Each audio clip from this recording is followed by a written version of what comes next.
That's right, I am making the mistake of keeping track of how much money I've spent so far on this rusty EVO build.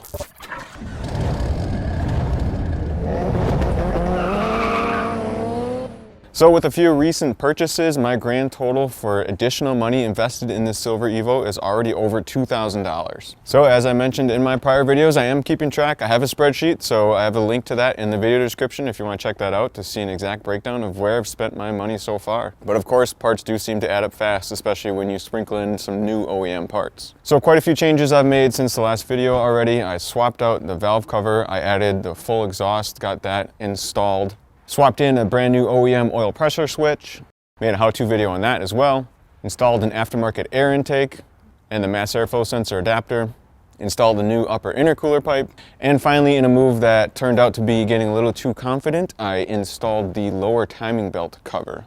And why was that a little premature? Well, when I got all these changes made, I went to start it up and it didn't seem to run quite right. Sometimes it would idle for a little bit, and then it did this. And after that, the car did this. So yeah, the EVO was in the mood to crank but not start. So I had to try to troubleshoot and see what I did. Of course, I made these changes. I talked in my previous video about trying not to do modifications, but you know, if there's a good deal that comes up, I'm still gonna do it. So I ended up putting on the air intake and the upper intercooler pipe, as I mentioned. And I thought, well, maybe something with that screwed it up, but realistically, it probably wasn't going to be something, because if it's a crank, no start issue, it wouldn't really be because of a boost leak or anything like that. I also changed some vacuum lines while I was in there, put some new vacuum lines on. So I had to do some more troubleshooting, some more diagnostics. So I did bust out the EVO scan. I did see what codes it would send to me. And it basically said something about the camshaft position sensor and the crankshaft position sensor. So I hadn't touched the camshaft position sensor at all on this car yet. So I figured I could start there. That's actually an easy thing to test. It's really easy to swap that out. And since I have the black EVO here, I just took the good one, the one I knew was good, off the black EVO, and I installed it on the silver EVO. Same result, the car would crank, but it wouldn't start. So I figured the next thing, and the thing I was a little worried about, was actually that crankshaft position sensor again. And of course, the reason I was worried about that is because I did a makeshift fix on that where one of the bolts broke off on that part where it bolts in. There are two bolts that hold that crankshaft position sensor in place, and one of them had broken off, so I had to drill it out and try to rethread a little bit, and I had a bolt that would hold it in place, but I couldn't really tighten it up as much as I wanted to without feeling like it would strip. So lo and behold, I had to take that lower timing belt cover back off again, and everything appeared to be normal, but once I unbolted that crankshaft position sensor, I could see that the sensor trigger blade actually had rubbed against that sensor, and I think that's basically because that second bolt that I tried to fix really isn't holding things in place correctly. So I can't say I'm super surprised. It's going to lead to more work, but I mean, the good news is I feel like I have enough confidence in the engine now where I don't feel like I'd be totally wasting my time and money to spend some money on parts for like timing components. And what I'm going to have to do now is change the whole front case, basically, that holds the oil pump. And that front case, when I change that on the front part of the engine, that'll give me just a whole new mounting point for that crankshaft position sensor.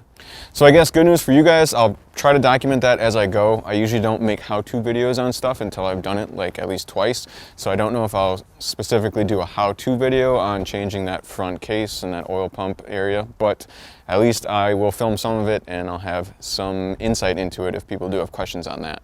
So I'll just touch a little bit more about the valve cover. I picked up a cheap used valve cover for like 60 bucks. So in an effort to kind of keep things cheap and ugly on this car, I picked up this valve cover that had a broken ear on it where it goes by the cam gears. I'm just going to sell the stock OEM valve cover that was on this car most likely, since that one is in good shape other than it needs kind of paint, but it doesn't have anything broken on it. But the one I picked up for cheap is totally functional. It's just kind of ugly. And regarding the air intake, just kind of a note here for anyone else that might be looking for couplers and stuff. The coupler that actually goes onto the mass airflow sensor is bigger than a 3-inch. It's like 3.25 inch, 83, 84 millimeter. So it can be a tricky coupler to find. So just a heads up on that. If you're buying an air intake, an aftermarket air intake setup where you're utilizing the stock mass airflow sensor, if it doesn't come with couplers that go on, just note it might be a bit tricky to find the right one that works for you. So what's next? Well, as I mentioned, I'm going to have to change that front case on the engine. So that means I'm removing all the timing components, basically do a timing belt job while I'm in there. I'm just going to change the water pump, do a lot of other things that just need to be changed.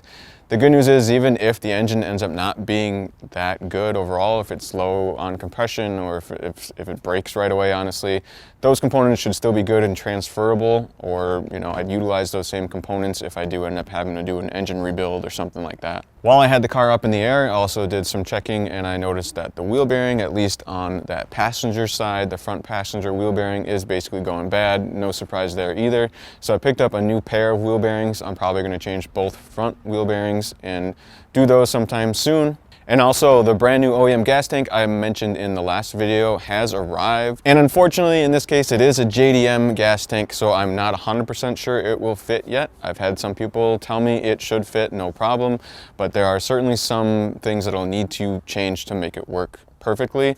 So that's something I'm still looking into, so stay tuned. So I guess that's about it for this video update, guys. Hopefully with the weather getting a bit nicer, a bit warmer around here, I'll be able to spend some more time out in the garage and keep doing these videos more frequently. But as always, I appreciate everybody watching.